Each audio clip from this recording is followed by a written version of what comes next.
Welcome to episode 48 of the Search with Canada podcast, recorded on Friday, the 14th of February 2020.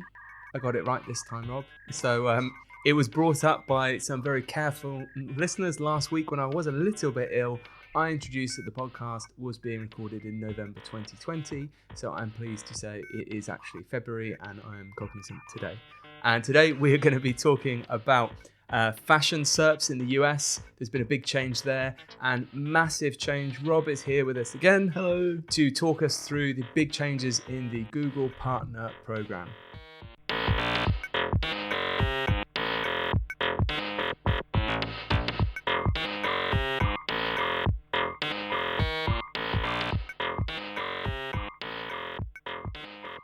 So fashion SERPs, so search engine result pages for people searching for clothes, shoes, and that kind of stuff.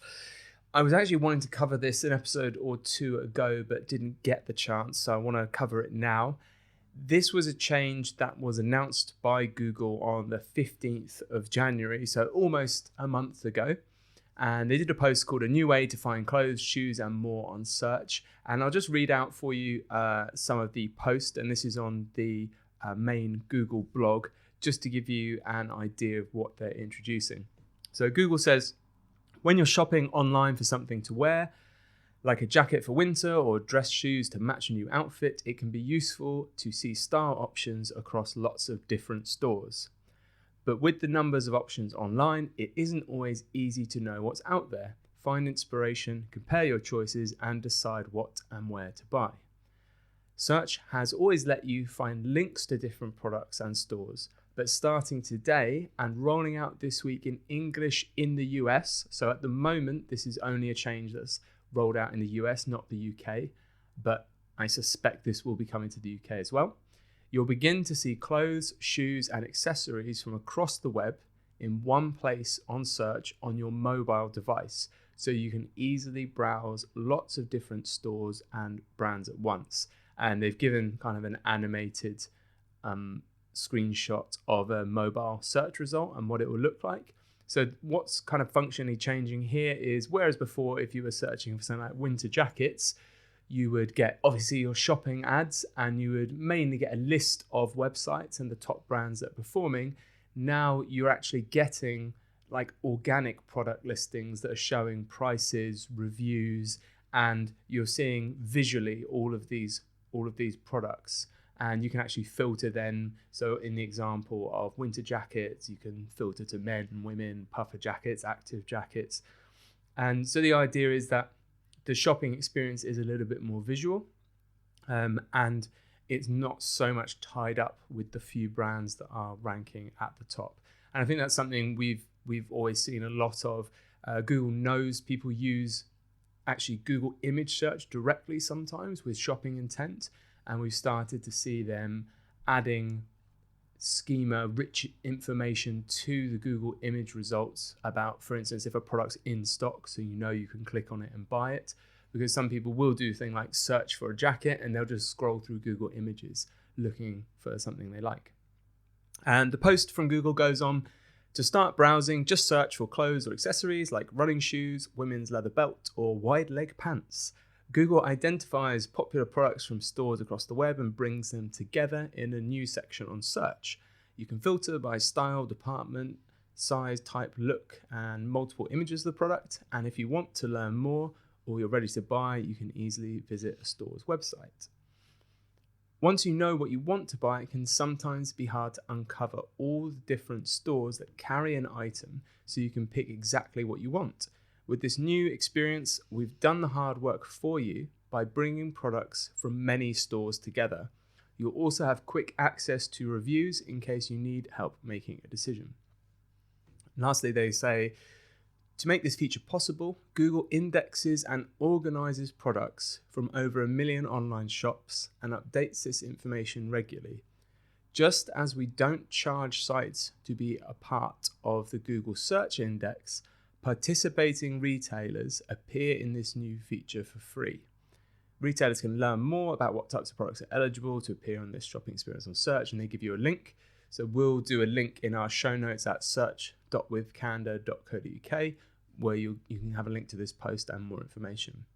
So I think it's quite a big change, and it's probably not good news for stores that were organically ranking for quite generic terms near the top, because it means there's going to be a bit more competition there for them. But Google's gambling this will be better for users. Very kindly, I dropped a line to Sam Pennington, who's the head of SEO for Misguided, just to ask him what his thoughts and opinions were on this, and he was kind enough to give us a reply. So this is what Sam from Misguided said. He said, the new Google Shopping feature is interesting. It's a free version of Google Shopping for organic results, which runs directly through the submission of a product feed within the Merchant Center as you would normally with Google's PLA ads, so their product listing ads. Google suggests that it is designed to make shopping easier for the consumer and will contain multiple images and multiple filtering options. For smaller brands that cannot compete with the big players on PLA budgets or struggle with ranking organic results as they are lacking resource, it opens up the market for a wider range of players. However, this also raises some major questions. Where in the SERP will this sit? Google seems determined to take over all of the first page with quote-unquote features from PLAs, PAAs, so that's people also asked results, Twitter, images, featured snippets, and video. So where amongst this will the feature sit, and will it spell the end to another organic position on page one? So that's quite a trend we've seen with, especially with paid search, encroaching in different areas on search results where the classic organic listings are becoming less prevalent. Sam goes on to say, Google is also determined to reduce duplication from within the SERPs. So Sam's referencing here, we've had a couple of updates from Google where they've specifically said they're trying to reduce the same results from the same domain coming up, and we've had the featured snippet update where you can no longer rank on the first page of Google and have the featured snippet. So Sam goes on to say about reducing duplication for within the SERP. So how will they prevent this from happening within PLAs, so product listing ads? So he's asking the question there, if you have a Google Shopping feed for your products, is it a good experience for Google for the user, and how will Google handle it if they are showing your product in a paid for ad and then the same store below that in a very similar format as an organic listing? So essentially seeing the same thing twice. Or even the product page ranking organically alongside the feature. Will they remove or restrict it only to be available once as per the new feature snippet rule? So I think it's a really interesting question. Google haven't given us any information on that. So it'll be very interesting to see how that pans out and if they do start applying these new duplication rules to this feature. Sam says, I also think there'll be a long teething period here too, as people might not optimize the PLA feed for the organic aspect of queries, and there will be a whole new feature to learn the optimization process of. What does it use to rank the products within the feature? Are reviews a ranking factor for it? Some fast fashion retailers do not have reviews any longer, etc. Sam's gut instinct is that Google are using this new feature to make more of the Google Images feature that they have, which I mentioned earlier. It's a way to monetize a huge part of the crawl they do on all e-com sites, which returns images and products data that they currently process and do not use. It will allow for this new feature to pull related images of products into a carousel at the top of Google Images and provide a visual shopping experience. As I said earlier, I think this is really good. We've seen that behavior a lot with e-com clients where customers are very visually centered. And I think because that's the way we developed these shopping habits is visually. And Sam closes with, I think there'll be an implication on a lot of e-commerce sites off the back of this and a potential loss of sessions, but overall it'll be hard to estimate what impact this will be in terms of sessions and revenue until it's been more widely adopted. So as I said, we'll link to the post. I think this is quite a major change. So especially if you've got clients working in fashion, or you are a fashion business in the UK, I think you'll find this is probably going to roll out in the UK next. So it's good to get ahead of this. And as Sam suggests, really good idea to look at the merchants end of the feed and think about that optimization process.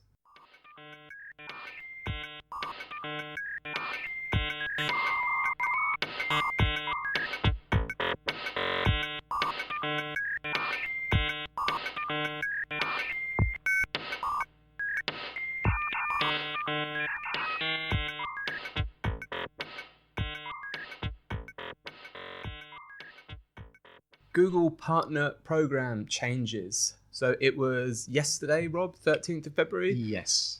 We got an email, as many agencies around the world did, announcing the changes to the Google Partner Program. So the Partner Program, we're a Premier Google Partner. It's part of their Google Ads certification for agencies. And there's some pretty big changes basically coming, isn't there? Yes. You may have seen, if you follow us on Twitter, we've already had some conversations with this about people. The reaction that I've seen from agencies, understandably, I think, has been a little bit negative.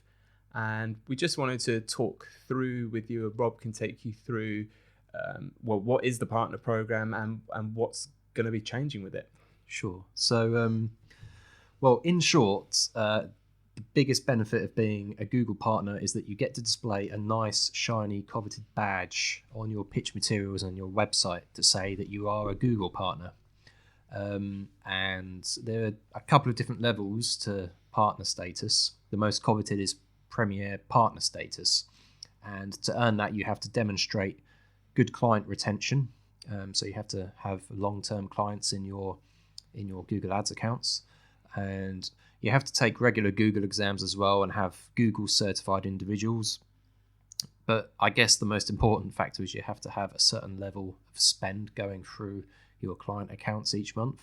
So I always kind of joke to people about this when they're saying, you've got Premier Partner, and it's like, yeah, we give a lot of money to Google. But actually, while we joke about that, there is some logic there in that if you have clients that are spending lots of money on Google Ads and that's slowly increasing, it's likely that they're doing well and they're seeing a return and not losing loads of money, obviously, because they haven't stopped. Absolutely. It's the retention as well. It's just a good word to sum up how they factor in whether you should be a Premier Partner or not. So you can only really retain a high level of spend for so long if you're doing a good job on the account, which, it makes perfect sense. So agencies that have a Premier status, it's really useful for advertisers who are looking to recruit an agency to help them with their pay-per-click management, because it demonstrates that the agency has a reasonable amount of experience in not only retaining clients but confidently managing vast levels of spend. And similarly, it's a really good badge for agencies to have. It's useful for pitching, as I say. If you're going against several agencies and you're the only agency that has Premier Google Partner status, then it's going to make you look better and make you stand out. There are a few other benefits as well for agencies. Silly things really, like having a nice plaque in the post being delivered to say, well done, you're a Premier Partner. You also did we ever get a plaque? We got a nice book. So if anyone from Google's listening, we would like our plaque as well. Yeah, maybe they stopped giving out plaques, actually. I'm not sure. I'll look into that. That's an interesting one. But you get higher level account management as well, to a certain extent. But ultimately, you get the beta access as well, because I know we were doing things like when the expanded text ads came out, we had that ahead of time. So there's a few things. You can be the guinea pig in a way, because like the expanded text ads was almost like a no-brainer, right? That helped. We've just been approved some really exciting ones, actually, but we're not allowed to talk about it because they're NDA secret beta. So, but they're exciting. And they're super exciting. But and actually, just to clarify, just because you're a Google partner, it doesn't mean that you're affiliated with Google in any way. You basically have a badge of honor to say that Google approves of you, but agencies that say they work directly with Google, they're affiliated with. They're not just they have a nice shiny badge of approval from Google, basically, which is still. I mean, there are some agencies that do work with Google, but that's not what the partner. That's not what the partner badge symbolizes. And I think it's worth pointing out as well that the Google partner badge does not have anything to do with SEO. I've seen some interesting placement of the partner badge before in relation to SEO services. So the partner badge is, the criteria are pretty clear, what you get it for, and it only applies to Google Ads. So what are the changes? What's changed? So we are a Premier Google Partner. Everything's happy. Lots of other agencies very happy. They're Google partners. And Google's said we're changing some stuff. I think it's from June this year. So what's changing? Well, the changes have caused a bit of a stir amongst many self-respecting agencies. And because the biggest change relates to how Google assesses account performance and account health. So before it was based on the revenue growth and retention of your company's clients and your company's growth overall in terms of revenue and the number of advertisers. So if your client base is growing, if you're retaining your clients, Google says, yes, this is a healthy indicator of how well you are keeping your clients and how well you're growing them and how well things are going. So there's symptoms and signs of things are going well. For the client in a tangible, they're making money way. Tangible outcomes is how it's based on. So that sounds good. That makes sense. That's how it's always been. I can almost see where you're going to lead with this. However, the new change is now based on optimization score of an account. And I'm just going to read what Google has said. Based on account optimization score found in the recommendations tab, apply Google's recommendations to improve your account performance. Dismissing recommendations will not count towards the account optimization requirement. Now, that latter one that I just read about how dismissing recommendations will not count towards the account optimization requirement, I've only just seen that notification come up today. There was a bit of discussion yesterday over whether or not you could dismiss those recommendations to influence your optimization score, because that's what you can do within the recommendations tab. You can dismiss them and it puts the score up. Yeah. So it's worth saying, if you haven't listened to it, I've just checked our site. It was episode 38, which we recorded and published. Well, we published on the 2nd of December last year. We did a whole episode called The Devil That Is Google Ads Optimization Score, and Rob took us through in depth about how optimization score works, and the real headline of that is that Google, the optimization score is not related to account performance. No, it's related to whether you adopt what Google wants you to adopt. Yes. And ultimately the biggest influencer of optimization score are things that influence spend, such as your increasing budget, broad keywords, that kind of stuff. Opting into display partners, those sorts of things. Okay. So in a nutshell, if you don't apply Google's recommendations, then you run the risk of losing Google's Premier Partner status. So in my mind, you have a couple of options here as an agency. And those options are as follows. 1, do what Google tells you to do. Apply the recommendations for the sake of maintaining your Premier Google Partner badge. Or 2, do what's best for the client and use your experience and expertise as a pay-per-click manager and data analyst to do what is best for the account. Those, I think, are the main options. And I think there's going to be, if Google decides to stick with this, and if what they're saying is as how it comes across, you're going to get 2 types of agencies. You're going to get those that show the badge with honor and say we're a Google Premium Partner, or you're going to have agencies that have their clients' best interests at heart. That's how it seems like to me. Yeah, so I mean, I think it's becoming not a secret now that maybe the future Google has as a vision for Google Ads is there's less of a role for agencies, because they want clients to directly put their money into Google, and they want things to be managed by AI, and they want stuff automatically managed.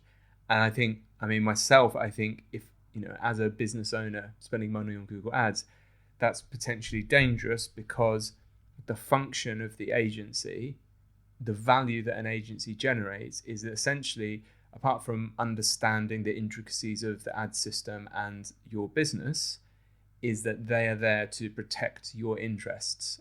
Because very plainly, at the end of the day, it's in Google's interest for advertisers to spend more money, whereas it's in the agency or freelancer or your internal ad specialist's interest to try and manage that spend as efficiently as possible. So yeah, it's a very interesting and quite binary, as you say, decision path that Google's putting us down.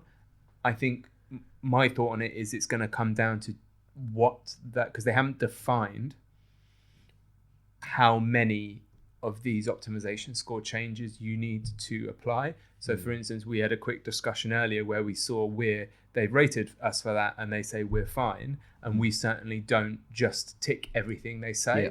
So I think there's at the moment breathing room there to still sit in the middle and retain that status and do a good job, but that's very opaque as to what the actual standard is and how that may change, because this is quite a bold step. Yeah. So it wouldn't be a big step to start tightening the noose on how many of those changes you must apply to reach that criteria. Certainly, whenever I have my regular calls with our Google account manager, one of the first things they do is direct me to the recommendations tab and look at my overall optimization score and say, why haven't you applied these? Sure. So they're targeted as well. They have their targets. This is their method of trying to get people to press that apply button, I guess. And the only advice I think I have for advertisers here, actually more so for the clients, is to be wary of emails that Google may send saying you have a low optimization score, act now. And before acting on them yourselves, or before you get angry at your agency or your pay-per-click manager, have a discussion with them about what it could mean and what the actual best things for your account are. So say if you haven't listened to it, do check out episode 38, because we go into optimization score and sort of discuss that in a bit more detail. So Bing has also been carrying out what I can only describe as some questionable practices lately. The other day I was optimizing a Bing account and a pop-up appeared in the top right-hand corner and it said, get your ads in front of more customers by adding new keywords. And that's fine. Google does that. Bing does that. I was going to say, that sounds fair enough to me. That sounds like the kind of data they should be providing us with. But I mean, if in most cases you look through the list of keywords they're suggesting and they're just so broad and in many cases not even relevant to the industry. So you have to be careful. But this pop-up made me look twice, because normally when you have a pop-up notification or some kind of prompt, the button on the left is normally apply, and that will be green or whatever to symbolize yes, go ahead, and the button on the right will be white or grayed out, and it will be the dismiss button. In this case, the button on the left, which was green, basically said view the recommendations, and the button on the right didn't say dismiss, it said apply, and it was grayed out. So I almost pressed that grayed out button because I thought it said dismiss. In fact, there was no dismiss option. It was either view the recommendations or apply. And that's so interesting. That's a bit of a dark design pattern there too. Yeah, so we'll put the screenshot in the show notes at search.withcanada.co.uk. But looking at it now, it's the left side, click this, which is view, and then it feels like the other option should be dismiss. Because I've warned people about it, they'll probably look at the image and think, well, yeah, it's obvious, just don't press it. But actually, when you're in the zone, when you're optimizing, when you see these things, you're used to dismissing things all the time. And where I would normally expect a dismiss button to be in that dismiss color, to me, it was so dangerous. Like, imagine pressing that button and adding 989 keywords that have nothing to do with your industry. Are they, when Bing's giving you recommendations, are they choosing the kind of, is it phrase match, exact match kind of thing, or are they just mostly broad? They're just by default. They're just going to smash in 1,000 broad match keywords. Basically. Okay, so that's just gonna basically decimate your budget. Yeah. To dismiss that, I had to click on the burger icon and click on hide. That's interesting. Yes. So be careful. Yeah. I think more of these podcasts just seem to be us telling people to be careful when it comes to ads, when it comes to applying any kind of recommendation that these systems give you. And I can see, so all of all of these platforms have got their reasoning for supplying this information and trying to get users to do this. And I think there is, when they provide data saying, for instance, when you set up a Google Ads account, when you go through the additional options to say you would like to manually control the cost per click, it gives you that big scary warning saying that the account performance may well be lower on manual cost per click. And that may well be true actually for the majority of customers, being that the majority of people may be experimenting with PPC, aren't professionals, they're not an agency. And so in some cases, they actually might be better off letting Google manage at least some of that, maybe not following the optimization score. But certainly for those people who are spending any significant or investing any significant amount in Google Ads, if you're working in-house as a digital marketer, freelance, or an agency, these recommendations, in our experience, certainly in my experience, certainly in yours, are not the optimal things to do. Because again, the big disjoint is they're not ever in context of the business that they're serving.